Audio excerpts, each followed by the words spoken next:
সেই কূপে উঠা নামার জন্য এই পাথরগুলো এখানে রয়েছে। আবার এই পাশে একটা বড় গ্রানাইট পাথর আছে। আমরা এখন চলে এসেছি সেই অলৌকিক কূপের কাছে। আপনারা এই অলৌকিক কূপ সম্পর্কে অনেকেই কম বেশি অবগত আছেন, তবু আপনাদের স্মরণ করে দেওয়ার জন্য দু একটি কথা বলবো কূপ সম্পর্কে।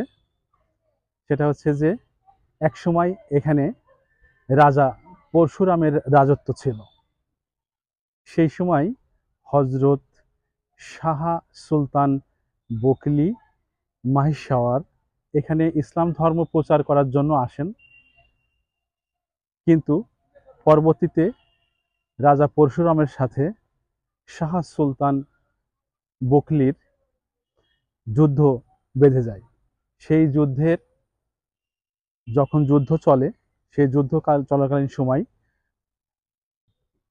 রাজা পরশুরামের যে সৈন্যগুলো নিহত হয়, সেই সৈন্যগুলো পুনরায় আবার যুদ্ধের ময়দানে শাহ সুলতান বকলির সামনে উপস্থিত হয়, আবার তারা যুদ্ধে লিপ্ত হয়। এই ঘটনাটি শাহ সুলতান বকলি যখন অবগত হলেন, তখন উনি অলৌকিকভাবে বুঝতে পারলেন এই অলৌকিক কূপের কথা। সেই সময় উনি একটা গরু জবাই করলেন এবং সেই গরুর মাংসর একটা পিস চিলের মাধ্যমে এই কূপে নিক্ষেপ করে।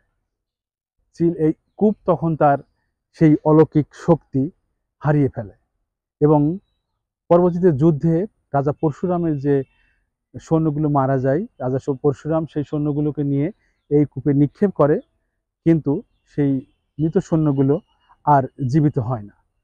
সে কারণে পরশুরাম যুদ্ধে পরাজয় বরণ করেন এবং পরশুরামের মৃত্যু পরে তার কন্যা শিলাদেবী এই পাশেই করতোয়া নদীতে ঝাঁপ দিয়ে আত্মহত্যা করেন এবং সেই জায়গাটার সেই ঘাটটাকে এখনো শিলাদেবীর ঘাট বলা হয়।